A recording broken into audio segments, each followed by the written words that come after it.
Lectura del Santo Evangelio según San Juan. En aquel tiempo Jesús se le apareció otra vez a los discípulos junto al lago de Tiberíades. Se les apareció de esta manera. Estaban juntos Simón Pedro, Tomás llamado el Gemelo, Natanael el de Caná de Galilea, los hijos de Zebedeo y los otros 2 discípulos. Simón Pedro les dijo: «Voy a pescar». Ellos le respondieron: «También nosotros vamos contigo». Salieron y se embarcaron, pero aquella noche no pescaron nada. Estaba amaneciendo cuando Jesús se apareció en la orilla, pero los discípulos no lo reconocieron. Jesús les dijo: «Muchachos, ¿han pescado algo?». Ellos le contestaron: «No». Entonces Él les dijo: «Echen la red a la derecha de la barca y encontrarán peces». Así lo hicieron, y luego ya no podían jalar la red por tantos pescados. Entonces, el discípulo a quien amaba Jesús le dijo a Pedro: «Es el Señor». Tan pronto como Simón Pedro oyó decir que era el Señor, se anudó a la cintura la túnica, pues se la había quitado, y se tiró al agua. Los otros discípulos llegaron en la barca arrastrando la red con los pescados, pues no distaban de tierra más de 100 metros. Tan pronto como saltaron a tierra, vieron unas brasas y sobre ellas un pescado y pan. Jesús les dijo: «Traigan algunos pescados de los que acaban de pescar». Entonces Simón Pedro subió a la barca y arrastró hasta la orilla la red, repleta de pescados grandes. Eran 153, y a pesar de que eran tantos, no se rompió la red. Luego les dijo Jesús: «Vengan a almorzar». Y ninguno de los discípulos se atrevía a preguntarle: «¿Quién eres?», porque ya sabían que era el Señor. Jesús se acercó, tomó el pan, se lo dio, y también el pescado. Esta fue la tercera vez que Jesús se apareció a sus discípulos después de resucitar de entre los muertos. Palabra del Señor.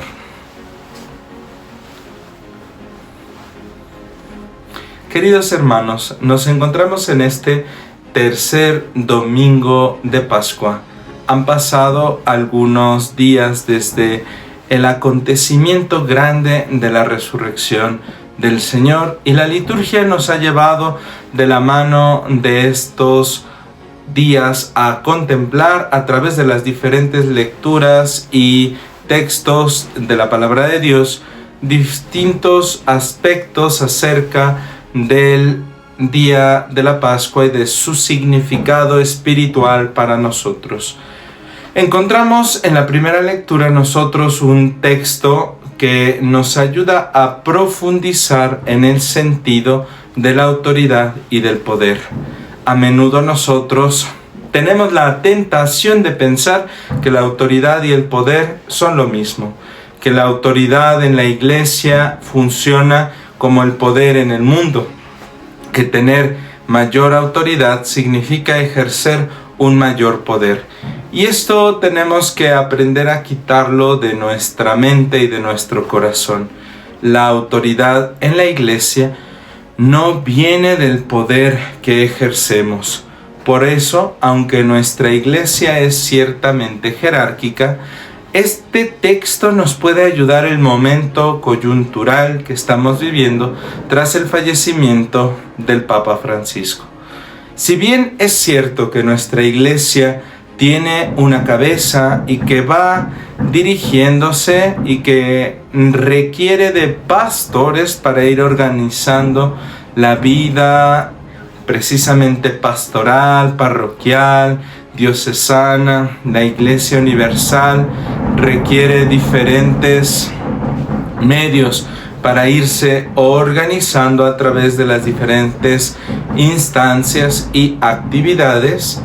Lo cierto es que la iglesia no se rige de la manera del mundo, en el cual autoridad y poder son lo mismo. La iglesia entiende que la autoridad viene de Dios. La Iglesia entiende, por lo tanto, que hay una distinción entre ambos, porque el poder es simplemente un ejercicio de una facultad, y todo poder, en el fondo, pertenece a Dios. En cambio, la autoridad procede del servicio que prestamos. Viene de una cierta dignidad, sí, pero derivada precisamente de un servicio que prestamos a los hermanos. Entonces nos damos cuenta que la dignidad más alta no es de quien ejerce más poder, sino de quien presta un servicio mayor a sus hermanos. Y este servicio mayor implica, por supuesto, mayores obligaciones, mayores responsabilidades. Y la responsabilidad es un don de Dios a través del Espíritu Santo. Por eso tenemos que también darnos cuenta que la Iglesia en este sentido está prevenida y curada de este mal tan mundano que nos lleva a combatir y a competir unos con otros. Por eso no es necesaria tanta polémica en torno a quién ocupará tal o cual ministerio, tal o cual función, porque al final estos no son puestos de poder, sino son funciones de servicio. Y al final no importa si mi servicio es a través de la enseñanza, de la predicación o de un servicio más sencillo como la preparación de alimentos, a través de la limpieza de un lugar, de la disposición de los elementos de la liturgia para la misa o cualquier otro servicio dentro de la iglesia. Al final, todo servicio es necesario para la mejor consecución del fin, que es la evangelización. En este sentido, Pablo VI nos ha ayudado a través de sus documentos magisteriales para entender que la función primordial de la iglesia es la evangelización. La iglesia existe para evangelizar, porque Cristo ha venido para salvarnos y la evangelización es la manera de abrir el corazón, de tocar el corazón a través de la sensibilidad, de la predicación, de todos estos signos para que se abra a la necesidad de la salvación, y entonces, reconociendo que necesitamos esa salvación, busquemos genuinamente a Cristo a través de su iglesia y de los sacramentos. Entonces, si la iglesia no solo es sacramento universal de salvación, sino signo de esa salvación en el mundo, entonces nosotros nos damos cuenta precisamente de que la autoridad que viene de Dios y el poder no se identifican, sino que en realidad la autoridad corresponde a los diferentes servicios que tenemos. Y a veces hay servicios que implican acompañar y conducir a otros, pero no significa que eso deba entenderse como un poder mayor o como una facultad que tenemos de oprimirles, de maltratarles o de conducirles hacia algo malo, negativo o que contrario a su dignidad y a su lugar. El texto del Evangelio nos ayuda a esto, a entender y a profundizar esto.